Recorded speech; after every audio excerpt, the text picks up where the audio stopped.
off Blakely. Expectations this weekend for what was the best team in the game. Still sky high. Still absolutely one of the front runners there. He could arguably win the whole thing outright. It comes down to confidence. It comes down to who's playing great. It comes down to how they're feeling about this tournament. So it could absolutely happen. I don't care what you think, Ontario. I'm telling you, babe, these guys are good. They've been doing it since 2019, since MW 2019. That core three have always been a front runner in every game we've played. They're the greatest. 2019 now to 2025. Atlanta FaZe, of course, bringing in a very important piece to their puzzle, though. He goes by the name of Draza, and he has brought some bark to their bite. Let's take a look at the showdown we're all looking forward to.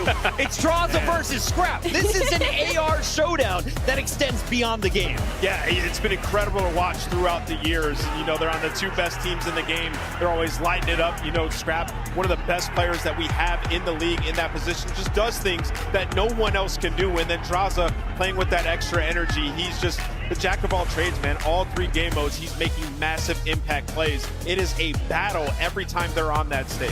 And I feel like my favorite thing about this rivalry is how similarly they both played the game and the roles on their teams. These are both going to be kind of your more aggressive ARs for their respective teams, and they've been going at it all season long. For Scrap, obviously, this would be huge bragging points for him because even though overall in series wins, he's still got to get one more to catch up to Draws.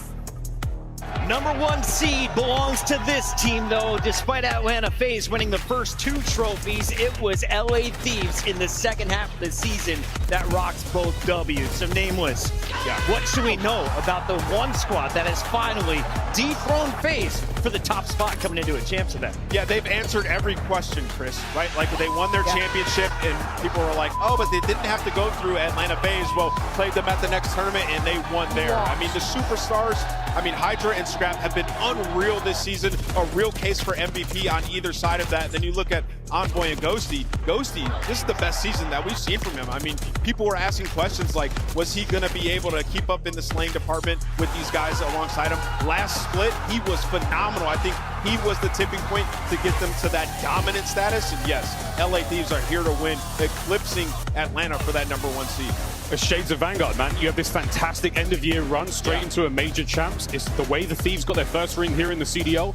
It could well be the case again. Major 3, Major 4 back-to-back wins to three-peat would put them alongside the FaZe boys as well. 540 points. They earned the number one seed. And as you take a look, remember, we started with 12 squads here in the CDL. Only the top 8 made it here. And this is how it all broke down from match number 1 online to Major 1. Atlanta FaZe had the early start, but Ali, LA Thieves at the very end steals the top spot. What else did you see along the way?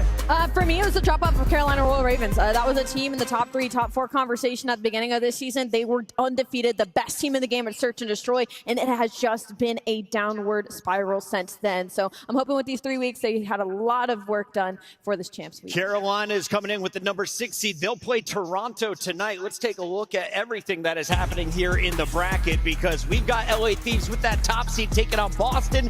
FaZe with the number 2 seed takes on number 7 Optic. What's the closest match, though, in this opening round, Miles? I honestly, it could be either one of those. I'm looking forward to Ultra Ravens. Apart from that, though, I believe, truthfully, it's 50-50 right now between Thieves and Breach, and their map head-to-heads is what? 2 either side? 2 and 2. That's a great matchup. Yeah, and then I think, looking at this list, obviously FaZe Optic could be incredible. Ultra and Ravens have won Game 5, I believe, both times they played on LAN this year. But Surge and Heretics, something feels special about that game. Yeah. Heretics game is trending. Surge, one of the best hardpoint teams in the game. That could be electric.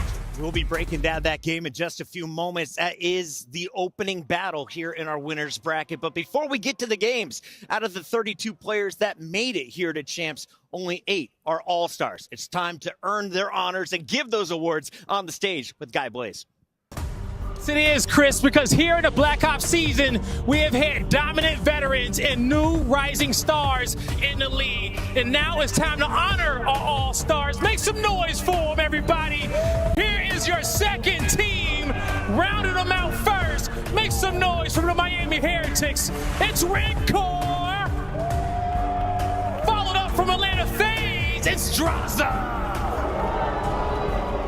Coming in from the hometown, Toronto Ultra, it's Jonas Thieves. And last but definitely not least, make some noise from Atlanta FaZe, BZ.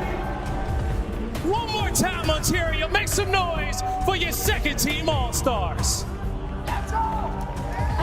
You talk about it being the second team All-Stars, but there is so much storylines behind each one of these players. I mean, you talk about Drowza, he gets plugged into the core 3 in Atlanta phase to try to put them over that hump. Rencor, a literal rookie who has been unbelievable, one of the